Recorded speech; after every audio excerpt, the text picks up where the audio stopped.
Thank you everyone for joining us for the Marine Energy Career Panel. We're joined today by a wonderful group of people, and so I'm going to make my comments pretty brief here. But just one note that this meeting is being recorded. We will definitely put links to where the recording can be found in the chat later on in the meeting, so stay tuned for that information. And if you could go to the next slide, Michaela. Excellent. So just wanted to really quickly talk about the National Laboratory System that we're going to be talking about today. So we on this call represent the Pacific Northwest National Lab and the National Renewable Energy National Lab from the U.S. Department of Energy. And so the U.S. Department of Energy has 17 national labs. They do have different focuses, but altogether they're looking at addressing national priorities such as energy, climate, and the environment. And you can see on the map here there on this slide where the different national labs are strategically located across the country. If we could go to the next slide. So talking specifically about the lab that I represent, so the National Renewable Energy Lab has about 3,000 workers. That number seems to be increasing by the day. But we are a little bit different than the other national labs in the system, in which we only focus on renewable energy. You'll hear from PNNL next. There is, most of the other national labs do have other technologies that they do look at. We are mostly funded by the Department of Energy. However, we have a solid amount of partnerships. There's 900 to date listed on this slide across academia, industry, government, and we do receive some funding from additional organizations too. Go to the next slide. Taking a look specifically at the water power research, which we're getting into in this webinar. So our water power research focuses on both marine energy and hydropower. We do cover a wide array of topics in our research. So we do anything from modeling to economic analysis to testing of devices and really anything in between. And with that, just that super quick overview, I'm going to hand it over to Andrea Copping from PNNL to talk a little bit about Pacific Northwest National Lab. Thanks so much, Ariel. Hi, I'm Andrea Copping. I'm an oceanographer with Pacific Northwest National Laboratory, and Ariel gave you a great overview of what the national labs are and do. We are located in the state of Washington, up in the upper left-hand corner, and our main laboratory is over in the desert in eastern Washington in Richland. We do, however, have a marine station in Sequim in the far northwest part of the state, and we are the only marine lab in the DOE National Lab System. We have a total of about 6,000 researchers and support staff in the state, divided among these different locations, including Portland, Oregon, Seattle, where many of us are based. But with the Marine Lab, and we have test facilities and running water laboratories and so on in Sequim. There's about 80 staff out there, and we do work on climate change and sustainable energy with a strong emphasis on marine energy, which you're going to hear a lot about today. And as Ariel indicated, we do marine renewable energy, but our laboratory also does a great many other things, including a lot of national security. We work for the Department of Energy, also the Department of Defense, Homeland Security, and have a lot of other partnerships in the state, the country, and internationally. And a couple of the projects that are really signature to marine energy at PNNL include Ocean Energy Systems Environmental and Triton, both of which really focus on potential environmental effects of marine energy, though we do a great deal more in the engineering space as well. So with that, I think we're going to get to our panelists today. I have the honor of moderating this panel. We have 5 great panelists, and each one of them is going to introduce themselves to you with a single slide, give you a sense of who they are, where they came from, what they're doing here at their respective laboratories. And then we're going to follow up with a number of questions. I have some questions I'm going to pose to the panelists, and then we received questions from many of you in advance, and we'll get to as many of those as we can.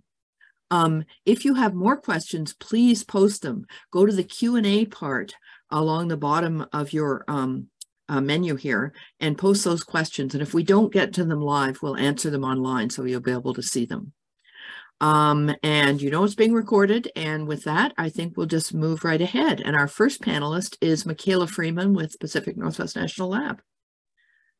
Thank you, Andrea. I'm gonna switch my slide quickly. All right, my name is Michaela Freeman. I'm a research scientist from Pacific Northwest National Laboratory, though I call myself a marine science and policy analyst here.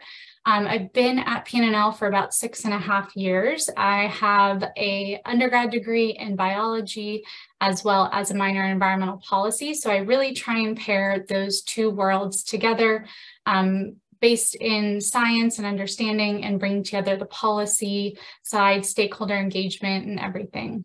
I received my master's in marine affairs from the University of Washington. So continuing on in that same path of really bringing together all these different aspects to communicate for a better environment, a better ocean conservation, everything. My career really developed. On the left side of this slide, I grew up, and I'm actually back here now in California, where I grew up on an island. It's not an island as you might imagine. It's very close to the mainland, but surrounded by water, and then taking additional vacations and such in marine environments really got me into this field. As I mentioned, I started here 6.5 years ago as a postmaster's research associate. And I work in the Coastal Sciences Division. I mainly focus on marine environmental policy and social science, environmental effects of marine energy on the OES environmental project Andrea mentioned. I do a lot of stakeholder outreach and engagement, and within the last few years, I've begun working on co-location of marine energy and aquaculture. And for fun, I've played soccer all my life, so I continue to do that. I love to bake, and I love to travel and be outside whenever possible.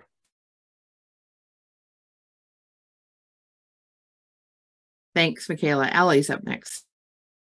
Hi, everyone. My name is Alexandra Freebot. I go by Allie. I am a communications professional at Pacific Northwest National Laboratory, and I get to do the awesome job of talking about everyone's amazing research from the lab.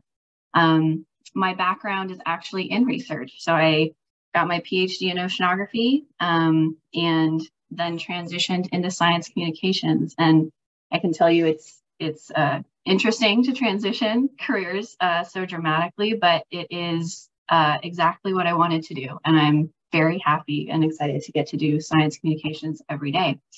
Part of that transition when I went from doing my PhD included a fellowship with the U.S. Forest Service, which was a great opportunity, really good experience to actually get to do communications on a day-to-day basis for the research station there at the Forest Service. And then I just joined PNNL last year, so almost exactly a year ago, actually, doing communications here. And my focus here is on supporting the marine energy and hydropower research from the lab. And in doing that, I get to write about all the amazing stuff that our researchers do, help spread the word, get support out for them, support them at conferences and things like that. So yeah, it's a really fun job. Super excited to chat with you all about it today. And that's mainly what I do every day is science communications, writing, editing, and yeah, ready to answer all your questions you might have about transitioning from science to communications. So that's it. Great. Lenaig's up. Hi, everybody. I'm Lenaig Hemery. I'm a benthic ecologist at PNNL, which means that I study the marine animals that live on the seafloor. As you can see on this slide, I've got all my degrees in France, graduating with a PhD in ecology and evolution from the Museum of Natural History in Paris. And then I moved over to the Oregon coast for a postdoc, actually 10 years ago on the day today. And so I did a postdoc at Oregon State University for about 4 years. And then I joined PNNL 4 years ago in 2019 as an Earth Scientist too. Since then, I've graduated, I've been promoted to an Earth Scientist 3, and I joined the Coastal Sciences Division in SQUIM at the Marine Lab that Andrea mentioned at the beginning. So my research focuses on the environmental effects of marine energy, but also offshore wind and recently marine carbon dioxide removal. I'm I use different approaches to do that, to do my research. A lot of desktop work, but also lots of field work on lab work. And as you can see on this picture in the middle, I am part of the dive team at PNNL. We are the only lab of the DOE National Lab system to have a scientific dive team. On my free time, I like to be by the water, on or in the water. I like to explore the Pacific Northwest and forage for mushrooms or any other things. I'm always happy to share about all the cool creatures and plants that I can discover around here. Next. Wonderful. Casey. Hello, I'm Casey Nichols. I'm from NREL. My title here is research engineer, but I like to consider myself an electromechanical engineer. So I'm somewhere in between mechanical and electrical. My undergrad was mechanical engineering technology at UNC Charlotte. And after that, I did a MS in applied energy and electromechanical systems, also at UNC Charlotte. My thesis work was around micro hydropower, and then I worked as a research assistant for Dr. Wesley Williams doing marine energy research and a little bit of wind research too. While in grad school, I interned at NREL for 2 summers through the IACME program, which is around composites innovation for wind blades and all sorts of stuff like that. And then after I finished, I joined NREL as a marine instrumentation and data acquisition engineer, and that was in January 2020, so I've been here 3 years. Mostly what I do here is related to device validation and testing. So a lot of that is data acquisition, development with like MODAC, and how can we deploy devices in the ocean and get useful data. We also have a lot of laboratory testing assets here at NREL. For years we were doing a lot of wind energy testing with dynamometers and blade testing, and a lot of that stuff is starting to transition to water power, which I like to see. Yeah, I do about 25% still in wind power, but I enjoy my 75% in water power. For fun, I like to go skiing. I live here in Boulder, Colorado, so that's one of the main things to do in the winter here. I'm proud I got 19 days this winter, so it's a good achievement for me. I also like working on my Beetle. I have a 1978 electric Beetle that confuses a lot of people, but it's not that impressive. It's really like a golf cart, but less reliable. I also like to go to live music and see shows, so yeah, happy to be here. Thanks. Great, Casey. And Michael. Hi, thank you, Andrea. My name is Michael Richland, and I live in Seattle. I work at PNNL. I'm coming up on my 1-year anniversary as a project manager at the lab. My education, I kind of bounced around a little bit, started in the East Coast in a small school and transferred to University of Washington, where I finished a dual degree and took my time figuring out what I wanted to do. Once I got into sort of marine mammal science, which was my passion was, ended up getting my master's and then finally my PhD. After a lot of time sort of volunteering, interning, and working for free, I was able to get jobs working at sea, doing field work for marine mammal research, marine mammal science. And I've been incredibly lucky and fortunate to have been paid to travel. I've sailed on research vessels pretty much from Russia to Peru, all throughout the Pacific. I've worked in China and New Zealand and certainly on the Atlantic. And one of those paid jobs I had actually was for a company that was working on the US Navy's Marine Species Monitoring Program, helping facilitate their monitoring mitigation around training and testing for Navy activities. And after a couple jobs, they had an opportunity for me to transition into a project management role, which isn't something I necessarily expected to do or even planned on. But it worked out kind of really nice to sort of have a full-time job supporting it, being able to do field work still through the job. and work on interesting, diverse projects. For instance, the large detonation there, we were testing, or the Navy was testing the whole survivability of a brand new aircraft carrier that was built. And we were out there making sure that there were no protected species or endangered animals that were going to be at risk. So it was an interesting application of sort of my background in the field. And then I live in Seattle now, where I grew up, and my family and I wanted to sort of move west, where we were closer to family and friends. And there was an opportunity to come to PNNL as a project manager supporting wind. And then about a week before I started, they brought up the Triton initiative, which was needing some project management skills to take over.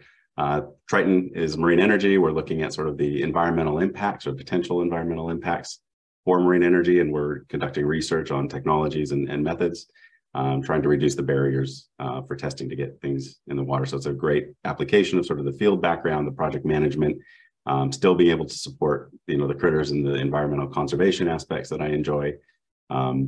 And I think I've been lucky that my hobbies have mostly been around being at sea, being on the water. And I think after spending so much time away, now I just enjoy spending time with my family, traveling, and being able to share the world with them as well. So moving on and being able to do it with my family, not just myself.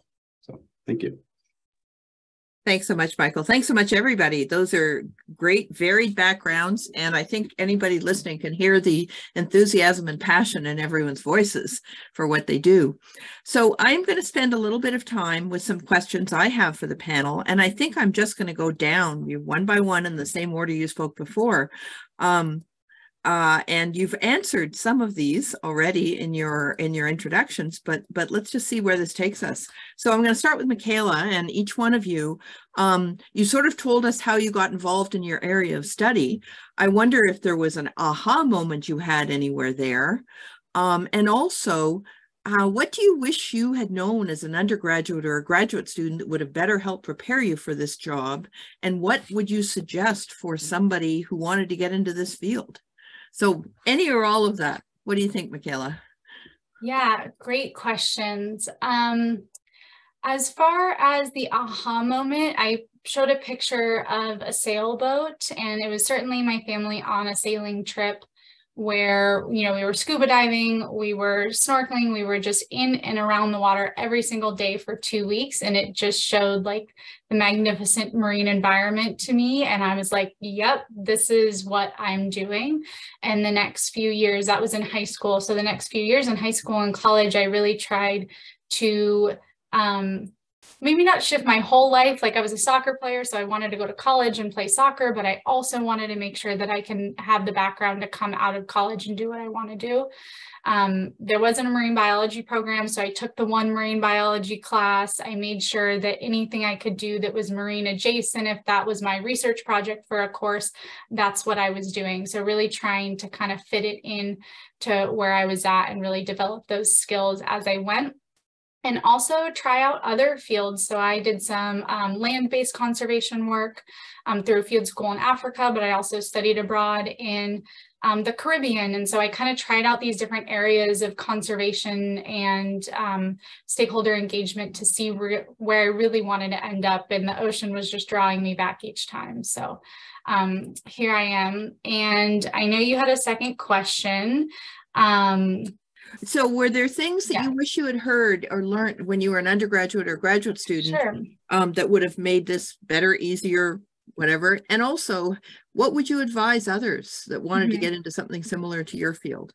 Yeah, certainly. So having chosen a path now where, in all honesty, I sit at my desk most of the time and do desk-based research, that's not something that's often brought up to you during high school, certainly, or even during your college or master's program or any post-grad programs. And so really thinking about like, what is that job that you want and what does the day-to-day look like? I think career panels like this, where you can hear from everyone what the day-to-day is, and do you see yourself doing that?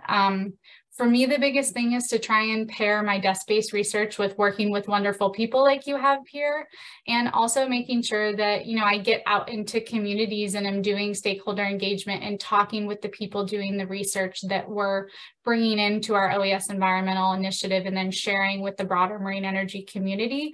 And so basing a lot of my desk-based work in talking with people, in traveling to conferences and sharing my work and pairing those together. So kind of that thought of like, what does your career actually look like, and what are the things that are important that you can purposely bring into that career? Thanks so much. Allie, what do you think? You told us about how you made a big transition, which is really interesting. Are there things, you know, what you said the Forest Service is what really sort of lit you off on this. Are there things you wish you had learned earlier, say through your graduate career? And how would you suggest that people who wanted to get into science communication get there? Absolutely. Well, you know, it's funny, transitioning from, you know, focus on research to communications, there's so many skills that you use, that you learn from research and school, that you use in communications. And so for me, I think one of the biggest things that I think would have surprised me talking to undergraduate me is that by taking advantage of maybe opportunities outside of class, whether that's outreach, you know, kind of unique things that might come up outside of your main major focus or your main research focus, you can gain all of these experiences and skills that you can use in any career that you choose to pursue. And it was all of those, you know, external opportunities to do outreach and STEM and freelance writing work and stuff like that, that really helped me get into a different career path with science communications. And just being open to kind of surprising career pathways in general. For me, I never thought I would work for the Forest Service. I always wanted to be in marine science. I just finished a PhD in oceanography. I certainly didn't think I would be learning about Forest Service and trees.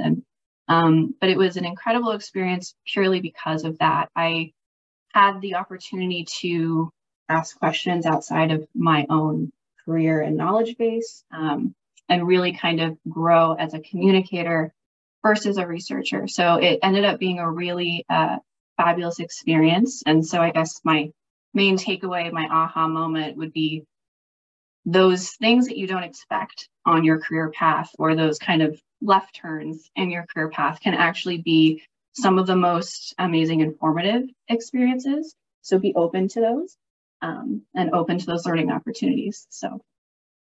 That's great. So one question, Allie, is there something we should be teaching at the undergraduate or graduate level to make those in the sciences or the engineering fields aware that the communications field is adjacent and available?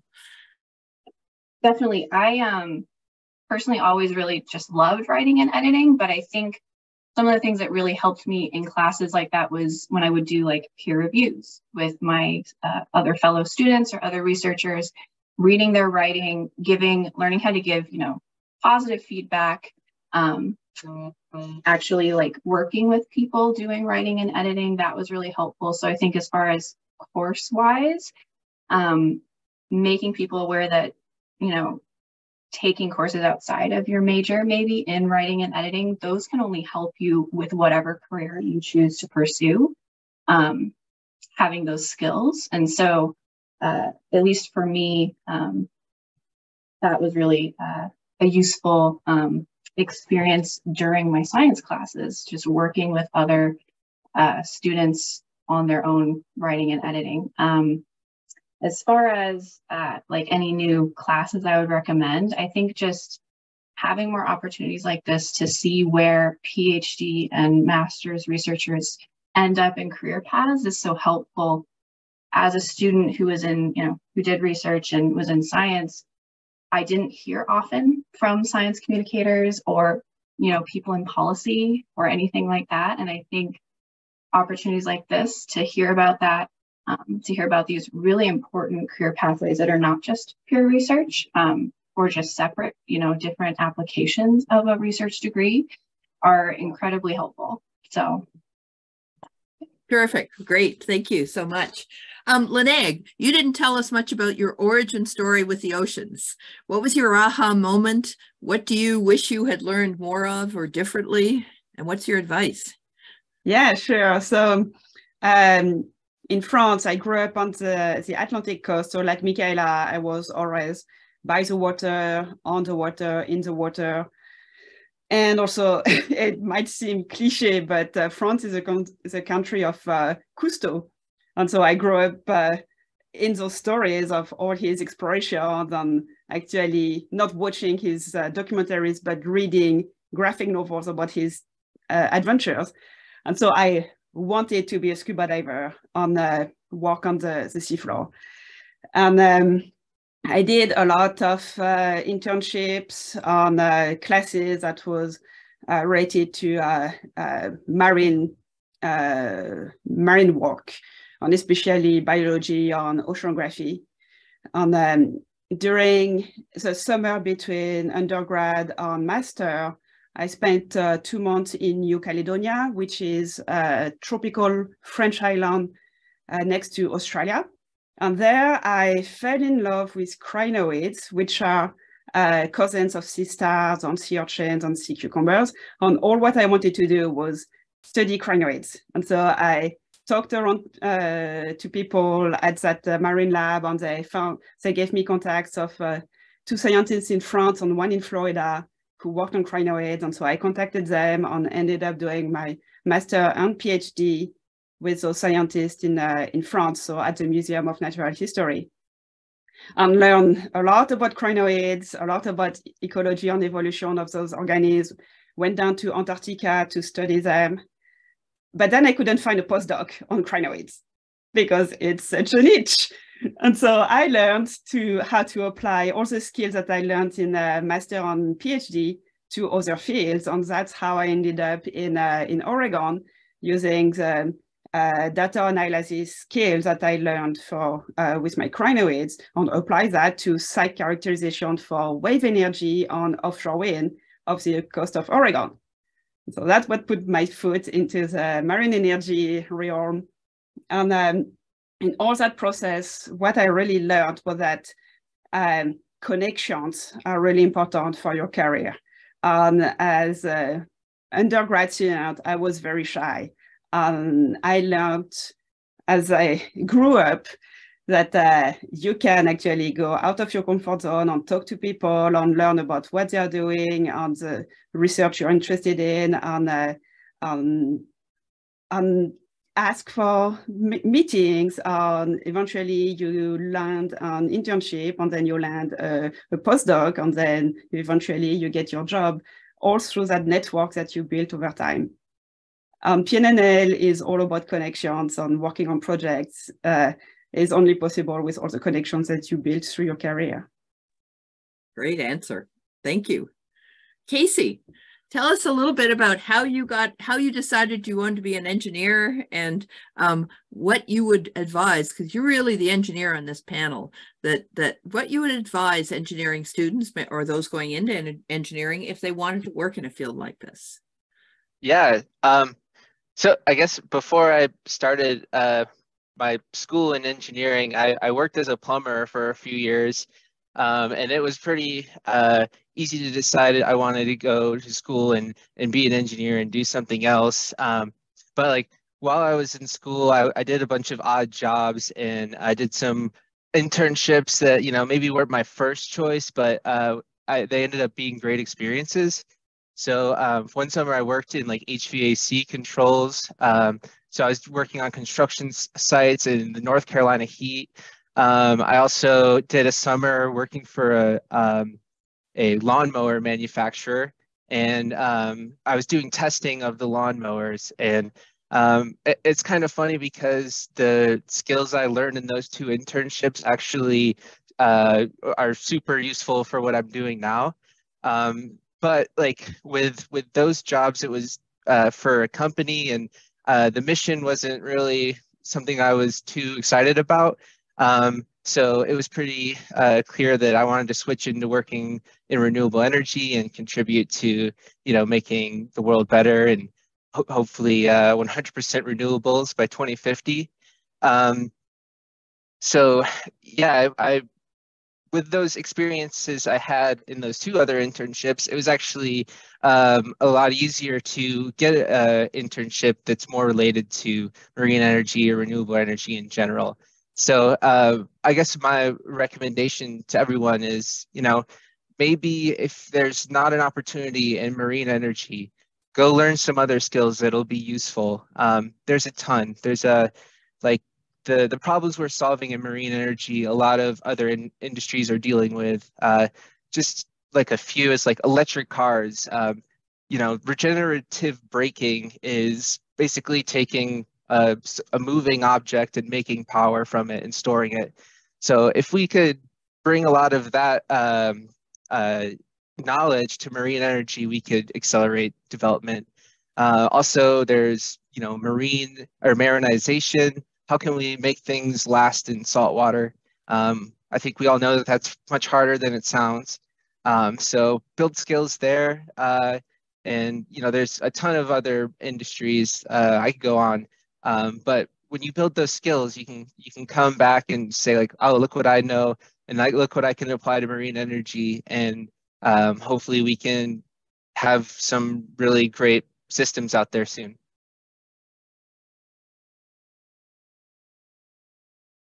Great answer. Thank you, Casey. So Michael, you told us a little bit about how you came by your passion and how you've been able to fulfill some of those. What advice do you have for others that might be trying to follow a similar kind of pathway? And what did you feel you would have liked to have known when you were an undergrad or a grad student? Yeah, I could probably tie it all into sort of an aha moment in the progression of how I got to where I am. And I had a true aha moment. Like I can picture it exactly where it was. When I was a kid, I always was interested in marine science and marine mammals. I went to the Vancouver Aquarium and was super excited. I think I was 10 to talk to the trainer afterwards, right? Because you think that you know, in Shamu, that's what you have to do to study marine mammals. And he said pretty much, and I quote, "Listen, kid, there's no jobs, there's no money. You should forget about it." And I did. And I was still interested in science. I was interested, you know, in working with people. And I figured, okay, I might as well just be pre-med at that point. So I went to a school that focused on that side of things and figured, okay, I'll be a doctor. But after my sophomore year, I was really not liking it. I was taking econ, other courses to try to find a bit of a spark. And I was studying one Saturday morning and watching like this horrible Saturday morning sitcom. And the character's father started talking about blue whales. And the aha moment was like, wait a minute, you know, why can't I do that? And I called my father and I was like, yeah, I think I know what I want to do. And he said, there's no jobs and no money, you should forget about it. And I said, oh, I know. And he said, well, then go ahead. So I transferred to University of Washington where I could do both. And it was just important sort of as I got through that, I took more classes. I was trying to expose myself. I still had the path to go pre-med if I wanted, or I could go to marine science.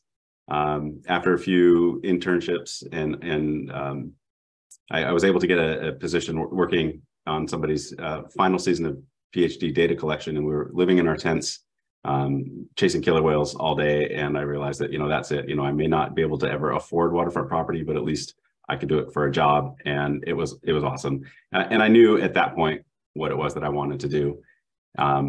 Prior to going to that, sort of through my internship, I was talking with a senior researcher at NOAA, and they had some of the best advice, which was pretty much, you're there to answer a question if the project is doing one thing, but always think about all the other questions that you'll ask outside of it. So you don't just focus on what you're researching, but there's so many other things around you that also need to be addressed. And, you know, for every question you answer, you're going to ask another 10, as long as you're willing to sort of experience what it is that's there and to be able to have that open mind.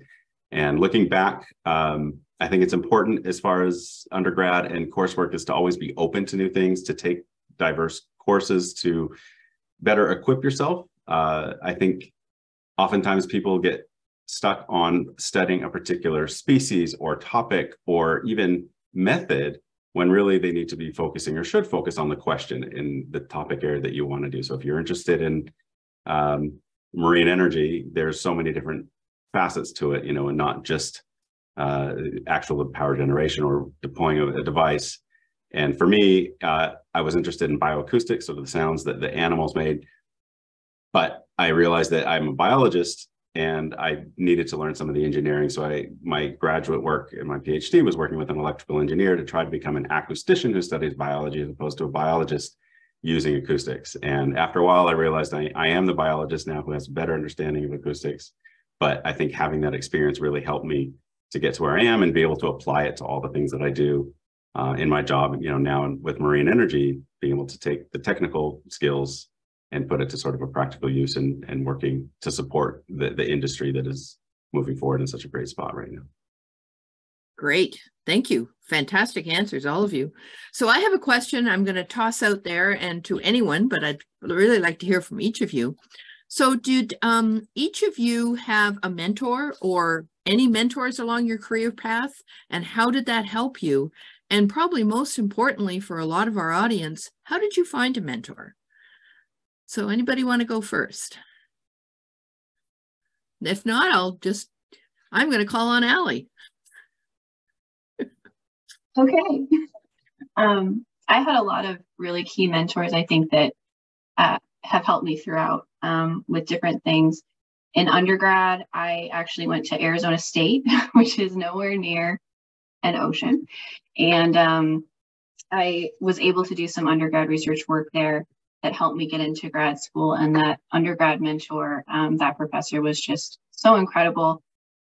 I found them just because I wanted to find someone doing marine science at Arizona State, and there was exactly one person, and they happened to be awesome. So it was, she was a very key individual helping me kind of pursue marine science. And then in grad school, my actual grad advisor was really critical, surprisingly, in helping me improve my own communication skills. He was not only a great scientist, but he really valued clear communication, improving writing, really giving, critical feedback on everything that I would write or create. And that really helped me. Those skills are things that I still use every single day.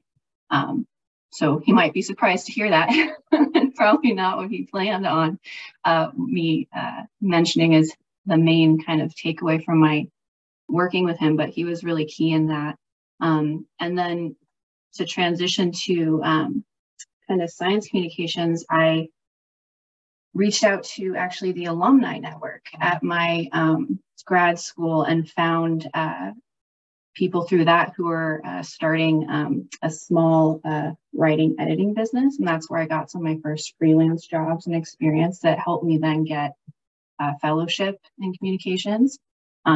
And so that individual was really critical, just giving me a chance. I had no experience doing writing and editing for, pay, and she was willing to give me a chance. So, finding these very special individuals, don't be afraid to reach out to people, go to alumni organizations, go to networking events, just talk to people. You'll find people who are very supportive. You'll find people who aren't, but you only need one person to help you and really support you and give you a chance to prove yourself and get a new experience. So just reach out and put yourself out there, and don't be afraid of a few rejections. They happen. You'll find someone who's awesome and they can really change your career path. So, great. Wonderful. So Lene, why don't you tell us, who are your mentors? Yeah. So my mentor was my master and PhD advisor, that crinoid specialist. And it was hard because all what I wanted to do was work on crinoids. That was my passion. And he, from the start, was telling me that I had close to 0% chance of getting a job in that field. And so it was not super motivating, but I was in love with the field. Over time, I slowly understood that I was learning skills with this graduate work, skills that I could apply to other fields. And so he helped me grow in that sense, to accept that all the skills that I was learning, all the experience that I was gaining was transferable. And so at first it was a hard mentorship, but it grew to be a wonderful friendship. And still now, like 15 years later, we still talk together. Each time I go back to France, I at least give him a call on we chat for hours about my new career. And how to go about finding a mentor, I would say find what you are passionate about, and look at people who work in that field and contact them and see if they would be willing to have a chat with you and help you understand what's still to learn in that field, and then be honest with them about what you're looking for as a mentor-mentee relationship, and ask them genuine questions, and from there, see if you can build a relationship. If not, then move on to find another person to connect with, and it's all, again, building those connections. Great, thank you. So Casey, how about you? Well, my first mentor was in undergrad, my professor who he taught one of my classes, and then I learned about the research he was doing in the background at the university, and just started off by asking him questions about it and found out that it aligned with my interest. And that was the first step, was a professor mentor, which, you know, I stuck with him throughout my school career. But through him, I was connected with a lot of other mentors. So, you know, if your professor, your mentor doesn't know what you're interested in, they could probably introduce you to someone. And it takes a lot of the you know, social burden off of having to cold call someone. So I highly recommend that. And yeah, I guess just keep growing, get new mentors. I currently have 2 mentors here at NREL, kind of each one focused on a different aspect of my career. And yeah, I'm very grateful for them, and also hope to one day mentor others. So I'm starting to go down that path as well. Great points, Casey. Michaela.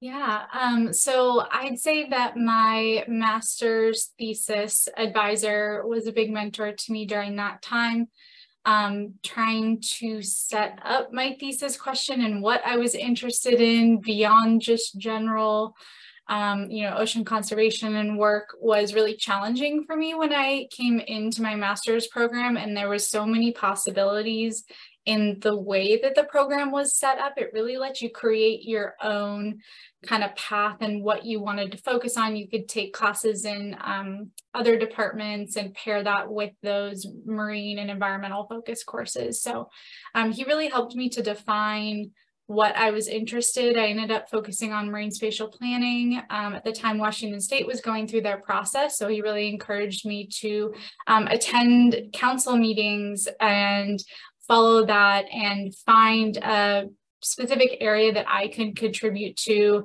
Encouraged me to learn GIS as a skill to use within my thesis, and really develop those hard skills that I don't think I realized at the time would be super useful later. Spoiler alert, I don't use GIS a ton, but it is great to know, you know, how that works, and has been helpful for other work that I do now. But that really set me up, not only figuring out what I wanted to focus on for my master's thesis, but those are skills I use now. And then, you know, I wrote my thesis as a publishable paper and not as like a 50-page master's thesis. And so having someone to walk you through that publication process, as me being a lead author for the first time, has really been invaluable just for writing in my career, and as something that I think PNNL and the national labs really appreciate that their staff does. And so that was really helpful. And then I also have to give a shout out to Andrea here. I joined PNNL as a postmaster's research associate, which is set up where you have a mentor who brings you on, and Andrea was my mentor during that time. So I was in that position for, I think, about 1.5 years.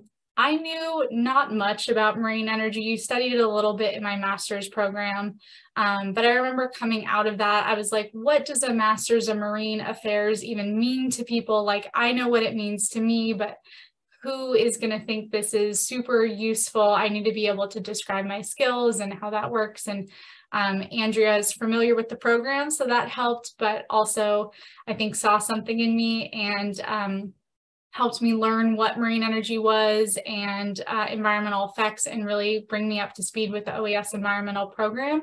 And I think has also been a really good mentor in over the 6.5 years I've been here and working at PNNL, of giving me more and more responsibilities to really come into my own. And I remember years ago when me and another colleague wanted to kind of branch out and work on aquaculture and marine energy. Andrea, I don't know if you remember this, but you were super supportive of us doing that work, and also allowed us to like put her name on our proposal and really help us craft it and put it together so that us as early career researchers would have, you know, someone who'd been in the field for longer supporting us. And so I think that was really key to have your guidance. So thank you, Andrea. And I do have another mentor at PNNL right now. We have a formal mentorship program through PNNL that I helped start a few years ago. And that is a great mentor to talk through maybe not my specific skills, but how to navigate PNNL as far as networking or challenges that I face. And that's been really, really useful. It's someone that I didn't know at all before. And that is really nice in a way. And so that has been really, really useful for such a big organization. We're growing all the time, to also have that aspect of mentorship and to be able to connect with them and kind of learn from a really different perspective. Great, thank you. And no, I did not set that up. Michael, how about you? Who are your mentors? Wait. Can I bounce on what Michaela was sure. just saying? So that mentorship programs that Michaela helped set up at PNNL, I also took advantage of that. On the system asks you what you are looking for into a mentorship relationship. Then it's blind date. The system paired me with somebody who I knew but had not worked with. And through that mentorship relationship, it's been wonderful because he is a lab fellow, so the highest level of a scientist you can be at PNNL. And we've been talking about all sorts of different topics related to career growth or other different aspects of the life of a scientist at PNNL. And so if you have an opportunity like that to enter a blinded mentorship program, I highly recommend. Great point. Yeah.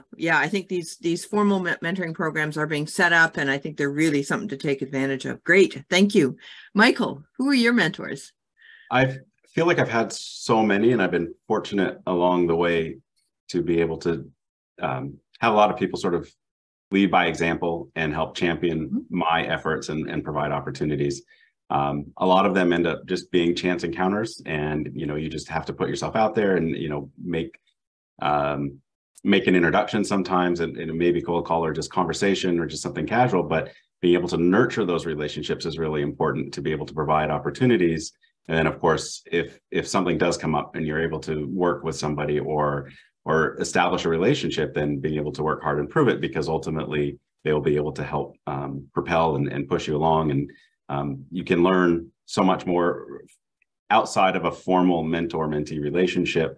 But looking for people that can be your advocate or provide opportunities, create opportunities, give you a different perspective. It can be short or long duration. It doesn't necessarily have to be this established relationship, but there's a lot of different people that can help push you in your career or whatever trajectory you want to go, so long as you're able to sort of create those opportunities. And once you get in, sort of, maintain those relationships. And you never know.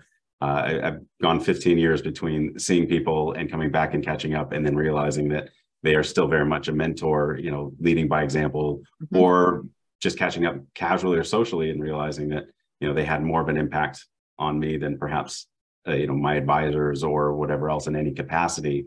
Working with a friend at one point, and academically, he helped me get across the finish line with my PhD and became a mentor, even though that wasn't the relationship that we started. And it was just great to be able to tap into that resource, even though initially that was never the goal. So being able to grow your network and nurture relationships, because that ultimately is a really big part of how you can proceed with your career and advance opportunities and exposure to different things. Great, thank you. I'm going to also add one. Yeah, thing. please go ahead. Sorry. I just wanted to talk about peer mentorship too, because that to me has been crucial throughout my studies and at the lab. In my thesis program, me and someone in my program, I feel like while it wasn't like a mentorship or anything like that, we were like peer buddies through our whole thesis development and would sit there and talk through what we were working on and how we were approaching things and bounce things off. And I have that same relationship with several colleagues at PNNL. That's wonderful when, you know, different funding opportunities or proposals come up that you can talk through it with someone, talk about how you approach, or if you're unsure of something, you can run an important email by them, but having also a peer who you can help kind of mentor each other through new challenges that you're facing. That's a really safe space you can go to, for me has been really, really crucial. So I'll just add that on top of also finding a mentor who can guide you through your career, just having someone helping you navigate that and kind of being in that same space with you.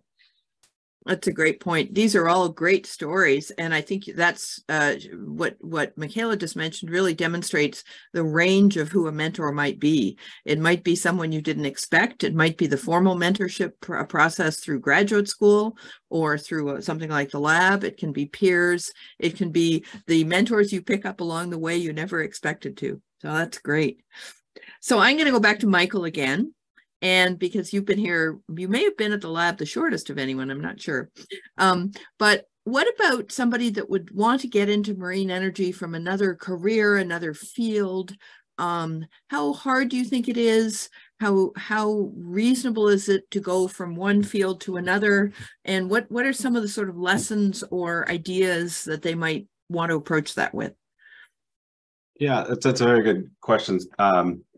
I think it's interesting that, you know, looking at my own trajectory, I never really thought that marine energy would be where I ended up. And a year ago this time, I had no idea what I would be doing. I should say maybe a little bit more than a year ago. I knew pretty much I would be at PNNL.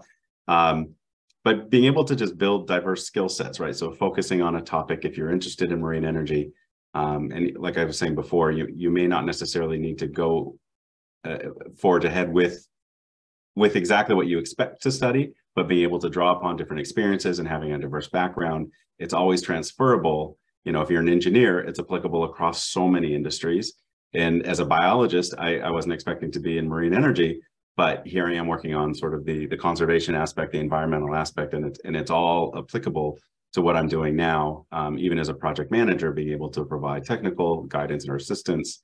But having that diverse background to be able to diversify your own abilities and skill sets, you're always going to be marketable. And if you wanted to switch careers, it's an easy thing to do, or change the path or work on a different topic. If you're not too specialized, there's always going to be a lot of opportunity, and you're not necessarily pigeonholed into any particular path or trajectory. Yeah, absolutely. Great thought. Allie, you've sort of done it the other way, from research into science writing, but you're being exposed to the marine energy field a lot recently.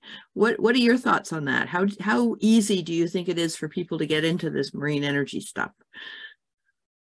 You know, it's so fortunate in my job. I get to talk to so many of the researchers at PNNL and marine energy, and many of whom are on this panel. And it's incredible to see everyone's background really is very diverse. People's experience coming to marine energy, there's clearly a need and value on people with different skill sets and different abilities and experiences coming to the table in marine energy. And so I think that don't be, you know, if that's not maybe where you started or what your background is in, I think there's plenty of opportunity for people to bring those skill sets. Engineering, policy, communications, there's lots of opportunity in marine energy. And so certainly don't feel like you don't have specific experience in marine energy, you can't get into the field. I had no experience in marine energy. I learned something new every day talking to experts, and it's an incredible field. I think there's so much potential there, and it's really exciting. So don't be put off by a lack of experience there. I think there's a lot of opportunity for lots of different skill sets. Great, thanks. So Casey, you mentioned that you came in working for wind and you still do a little wind, but you're moving more and more into marine energy. What do you think? How easy is that transition? What about somebody coming from outside wind or water? What do they need to do? Well, the transition from wind to water, it wasn't so bad. I don't know, a lot of the engineering aspects are related of how do we make something spin and make electricity. But I don't know, I would recommend, like I said before, to build the kind of peripheral skills that go into a marine energy career. And there's so many ways to do that, like through internships and classes. So yeah, I guess my main suggestion is just build all the skills, and if you use your mentors to find out what's needed to go in the industry, and reach out. Great. Michaela, some thoughts? There's a really loud fire engine, so hopefully you can't hear that. Yeah, so I definitely have a very different perspective, I think, coming in from kind of a more broad view where I could take it in different ways. And I really agree with what everyone says, is like, take the different opportunities. And I think what a lot of us have touched on is things that you didn't know would be useful, end up being able to pull a skill from that. So I think it's very true. Like, if that opportunity isn't available to you in the moment, try and find something that's adjacent or that can build a certain skill that you're looking for. And then hopefully you can transfer that over to marine energy if that's the field that you're looking for. After I graduated from my master's program, I got a marine policy fellowship in Washington State, and I ended up working at Washington State's Park and Recreation Commission for the boating safety program.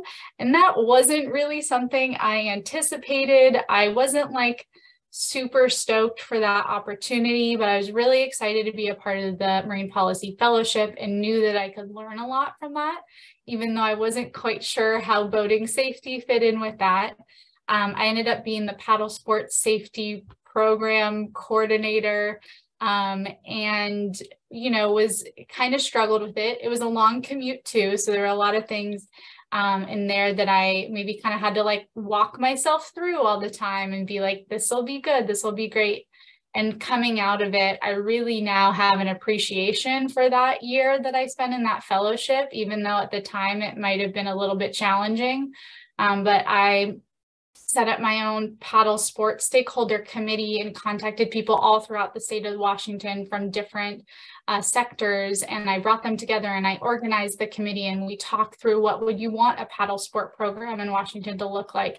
And that is something that I'm doing now to this day, where I am organizing different stakeholders and reaching out to them and trying to understand their perspectives and their needs, and especially for marine energy. And now as I also start working in offshore wind, like, what is the community looking for? What are stakeholders looking for as we develop these renewable energy technologies?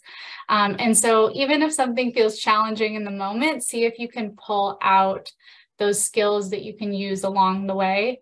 Don't stay in something if it's terrible for too long, but there was enough positive things coming out of that experience, and really reflecting back on it, I have a lot of appreciation for it. And I think it really helped build my skills that I use today. So.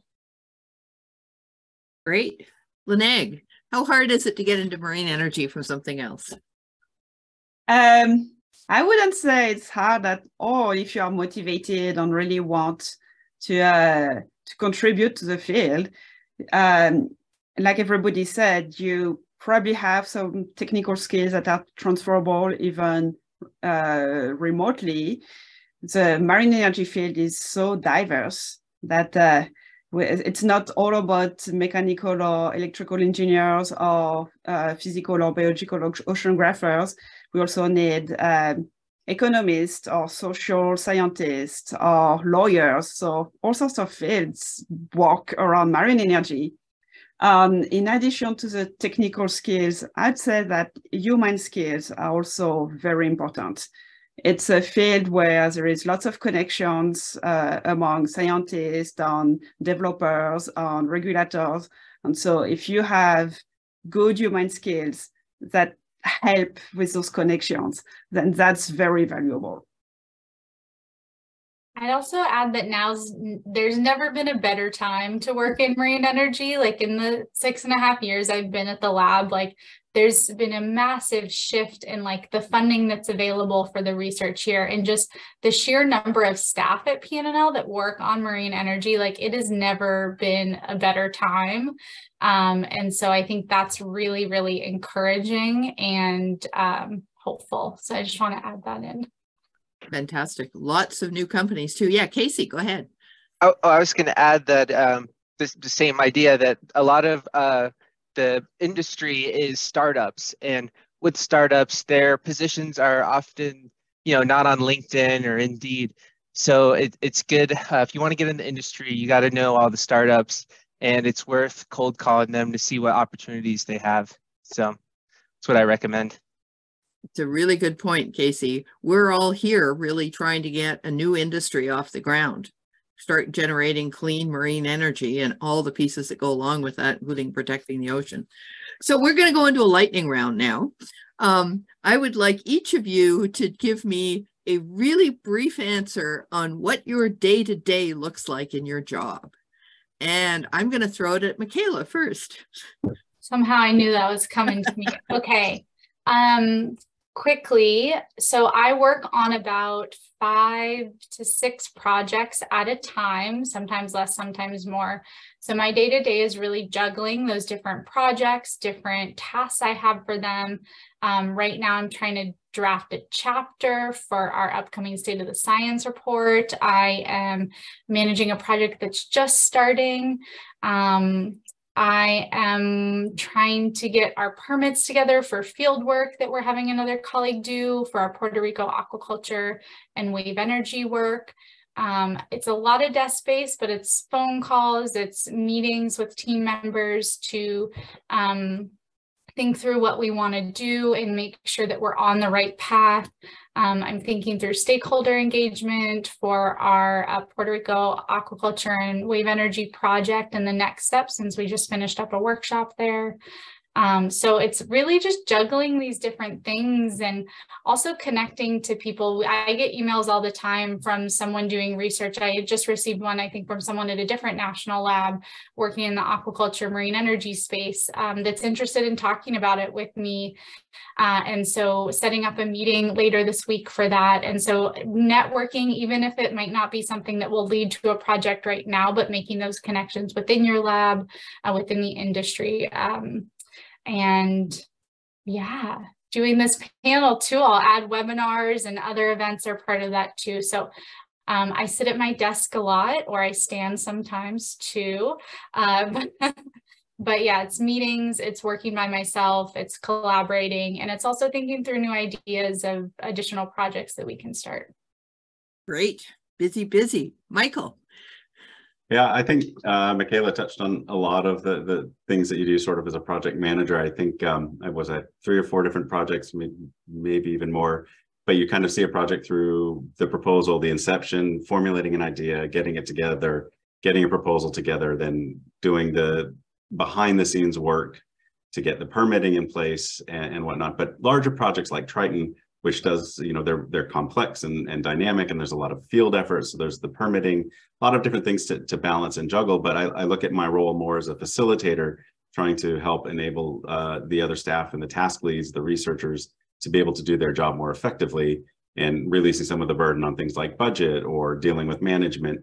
But the majority of it, I find too, sort of is relationship building, working with sponsors, you're working with subcontractors, team members, management, different personality styles, working styles, and just being able to navigate all of that for the betterment of the project. Just it's not as simple always as on time and on budget, and getting everything done, but there's being able to grow for the next project and have everything sort of support each other and work in that kind of environment that's inclusive and positive for everyone. Yeah.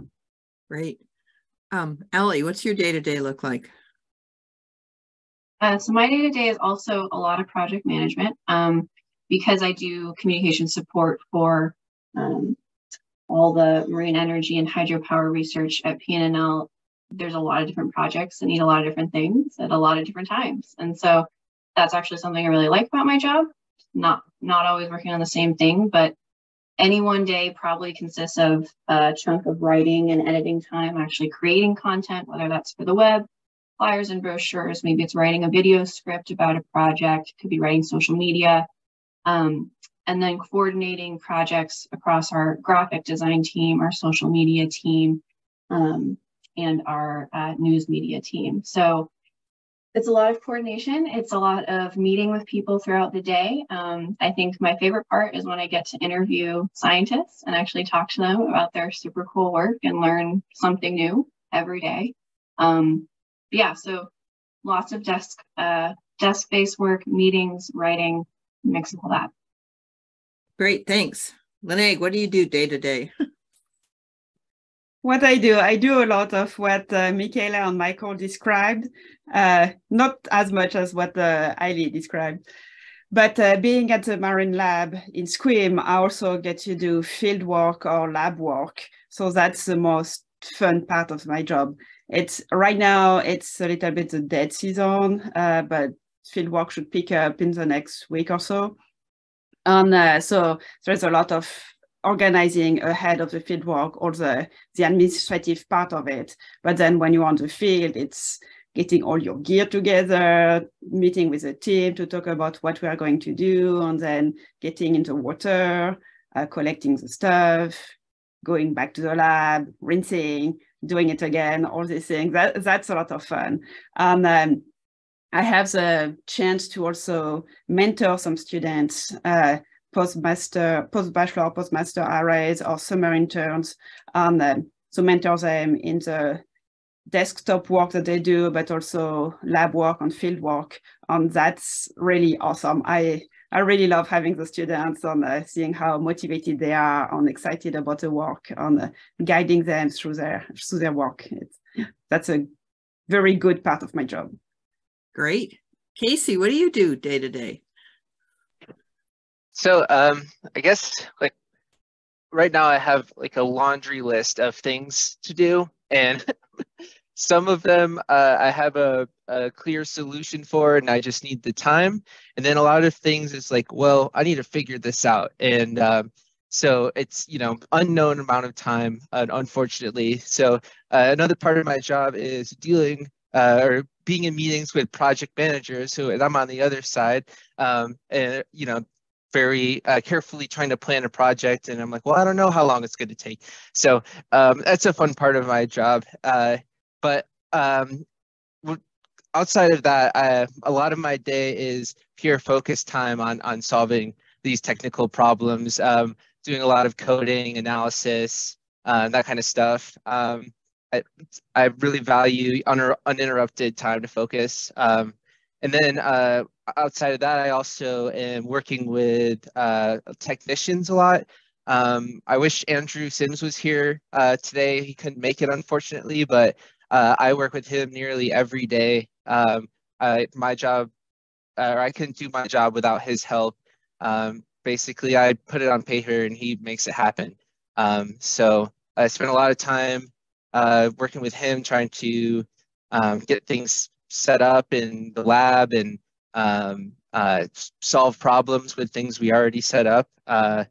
And yeah, then I work with a few other engineers who, we're working together on a team. So we'll solve or we'll work on technical problems and brainstorm and yeah, try to make progress. Yeah, and then same with interns. I mentor a few interns. So, yeah. Great, excellent. Okay, very last lightning round. You have one sentence each. What's the very funnest part of your job? I think Lene told us, but I'm going to let her tell us again, so you can go first. The most fun thing of my job, I think it's the field work. On any surprise that it can throw at you, no matter how much you plan the field work, there are surprises. Sometimes they can be bad, but sometimes they are awesome surprise. Like the other day, my colleagues collected their gear on the seafloor and there were octopuses in the gear. So that was great. Wonderful. Great surprise. Michaela. Yeah, I really love working in collaboration with my teammates at PNNL. So that's more of like my day-to-day favorite thing that I get to do. More of like, it happens less often, but it's even more exciting is when we get to travel to conferences and share our research and connect with people internationally across the US within our industry. And then also something that doesn't happen often, but I love to do is recently I was in Puerto Rico holding a stakeholder workshop for marine energy and aquaculture that I mentioned before. And just that engagement with people and teaching people about marine energy and how it could be used and understanding community needs and perspectives is always really, really important to me. And I love being able to do that. Great. Allie, I think you told us, but tell us again. It's learning something new every day, getting to talk to our marine energy experts, the other amazing researchers at PNNL. I am never bored. I always learn something new. I probably drive my family crazy by saying, guess what I learned today. But that is the best part of the job. I'm never bored. It's always fun. Fantastic. Casey, you might have told us too, but tell us again. It's got to be being in the field and seeing devices actually operating. Sometimes it's uncomfortable if it's freezing cold and raining, but it's still just amazing to see our work in action. And you note one right over Casey's shoulder there, everybody. Wave energy device. And Michael, last word you get. What's the funnest thing you do? Selfishly, it's the field work and just being out on the water and being outdoors and sort of away from the desk. But I think on a day-to-day basis, I think the problem solving and being creative, working with the team to try to figure out how to do things and accomplish the goals and support the mission. Fantastic. Great answers, everybody. We're about ready to wrap up. We've answered as many of the questions as we can. I'm sorry we couldn't get to everything, but we got to as many as we could. I think these panelists have been great. And I think what you, the audience, will take from this is a great time to get into this field. These two national labs are certainly always looking for new talent. And also this industry is changing, moving, expanding all the time, nationally and internationally. And here you have 5 fantastic examples of people who've gotten into it from different fields, doing different things, and all enjoying it. So with that, I'm going to hand it back over to Ariel. Awesome. Thank you, everyone. That was a really great panel discussion. And so if you can go to the next slide, Michaela, I'm just quickly going to talk a little bit about, in our world, the career opportunities that you can check out if any of this piqued your interest. So this slide here is showing the annual marine energy opportunities within the DOE's Water Power Technology Office. So there are 2 collegiate competitions right now, one in marine energy, one in hydropower. There's an annual ORISE Marine Energy Graduate Student Research Program. That one's open to both master's students and doctoral students. There's a Sea Grant Fellowship that's open to graduate students. There's an AAAS Science and Technology Policy Fellowship that's open to postdocs, as well as masters or professionals that have a degree in engineering. And if you could go to the next slide, I'll just kind of show you the cycle for when applications open for each of these. So you can see here that these are all the same opportunities that we just saw. So in the fall, we've got the ORISE Fellowship Program applications open, as well as the Sea Grant. In the wintertime, those applications close. In the spring, we have applications opening for the marine energy and the hydropower collegiate competitions. There's usually a 1-month window on those ones, so they close in the spring as well. And then also the applications close for the Sea Grant Fellowship Program.